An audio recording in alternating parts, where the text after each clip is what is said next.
Hi. ஒரு 2 months முன்னாடி விக்னேஷ் அப்படின்ற ஒரு ஸ்டூடெண்ட் வந்துட்டு நம்மளோட டிஜிட்டல் மார்க்கெட்டிங் கோர்ஸில் ஜாயின் பண்ணாரு. ஜாயின் பண்ணிட்டு எஸ்இஓ கிளாஸஸ் நல்லா போச்சு, சோஷியல் மீடியா மார்க்கெட்டிங் கிளாஸஸ் நல்லா போச்சு. அப்படியே போயிட்டே இருந்துச்சு. திடீர்னு ஒரு நாள் ஒரு கால் பண்ணாரு. ப்ரோ, எங்களோட ஃபேமிலி சிச்சுவேஷன் சரியில்லை, ஃபினான்ஷியலாக ரொம்ப ப்ராப்ளமாக இருக்குது ப்ரோ. ஸோ நான் வந்துட்டு எனக்கு ஒரு டேட்டா என்ட்ரி ஜாப் ஒன்று கிடச்சிருக்கு, 15,000 சேலரின்னு சொல்லியிருக்காங்க. இப்போதைக்கு நான் அதில் போகலான் இருக்கேன், இப்போதைக்கு அந்த ஜாபில் போகலான் இருக்கேன் அப்படின்ற மாதிரி ஒரு ஐடியாவோடு வந்தார். பட் நான் வந்துட்டு என்ன சொன்னேன் அப்படின்னா, ப்ரோ அந்த டெசிஷன் மட்டும் எடுக்காதீங்க.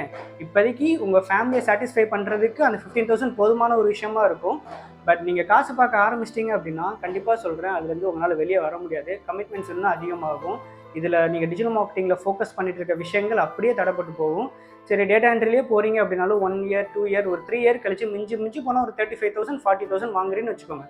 மேபி வாங்குறீங்கன்னு வச்சுக்கோங்க. அந்த இடத்துல உங்களோட கரியர் வந்துட்டு அதோட ஸ்டாப் ஆயிடும். அதுக்கப்புறம் என்ன பண்ணுறதுன்னு தெரியாது. மறுபடியும் ஸ்கில்லை தேடணும், எந்த ஸ்கில்லை டெவலப் பண்ணுறதுன்னு தேடணும். மறுபடியும் கரியரை ரீஸ்டார்ட் பண்ணுற மாதிரி இருக்கும். ரீஸ்டார்ட் பண்ணுற வேண்டிய டயத்தில் உங்களுக்கு கமிட்மெண்ட்ஸ் ரொம்ப அதிகமாக இருக்கும். அந்த டைமில் பேர்டன் ரொம்ப அதிகமாக இருக்கும். உங்களோட ஃபேமிலியை அந்த டைமில் சாட்டிஸ்ஃபையே பண்ண முடியாது. ஏன்னா டேட்டா என்ட்ரி அப்படிங்கிறது ஒரு ஸ்கில்லே கிடையாது.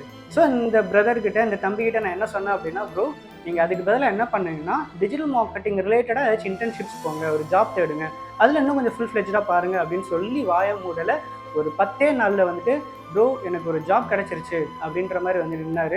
அவருக்கு சேலரி வந்து 10,000 அப்படின்ற மாதிரி சொன்னார். ஒரு 3 மந்த்ஸ் கழிச்சு ஒரு ஹைக் தராங்க ப்ரோ அப்படின்ற மாதிரி சொல்லியிருந்தார். பட் இப்போ அவர் 3 இயர்ஸ் கழிச்சு 4 இயர்ஸ் கழிச்சு அதே 30 வாங்குறதுக்கான பாசிபிலிட்டிஸ் இருக்குது, இல்லை 40 வாங்குறதுக்கான பாசிபிலிட்டிஸ் இருக்குது. அதை தாண்டி அவரால் இன்னும் அதிகமாக ஏர்ன் பண்ண முடியும். அவருக்கு டிஜிட்டல் மார்க்கெட்டிங் மூலமாக எப்படி எப்படிலாம் ஏர்ன் பண்ணும் அப்படின்ற ஒரு ஐடியாஸ் கண்டிப்பாக ஒரு 3 இயர்ஸ் டவுன் த லைனில் கிடச்சிருக்கும். ஸோ மை டியர் ஃப்ரெஷர்ஸ், இது மாரல் ஆஃப் த ஸ்டோரி என்ன அப்படின்னு பார்த்தீங்கன்னா, இவர் மட்டும் கிடையாது, இந்த மாதிரி நிறைய பேர் ஃபேமிலி சுச்சுவேஷனால் ஸ்விக்கி ஓட்டுறாங்க, ஜொமேட்டோ ஓட்டுறாங்க, data entry jobs, credit card collections, இந்த மாதிரி ஒரு ஃபீல்டுக்குள்ளே போயிடுறாங்க. போயிட்டு ஒரு 2 இயர்ஸ் 3 இயர்ஸ் கழிச்சு தான் அவங்களுக்கு வந்துட்டு, ஆஹா இந்த லைன் சரி வராது, கண்டிப்பாக வேறு ஏதாச்சும் பண்ணணும் அப்படின்ற ஒரு ஐடியாஸ்குள்ளே போகிறாங்க. ஸோ அந்த மாதிரி இடத்துல போய்ட்டு மாட்டிக்காதீங்க. எப்போவுமே ஒரு டெசிஷன் எடுக்கிறீங்க அப்படின்னா, உங்களோட கரியரை ஸ்டார்ட் பண்ணுறது ஃபியூச்சரிஸ்டிக்காக யோசிங்க.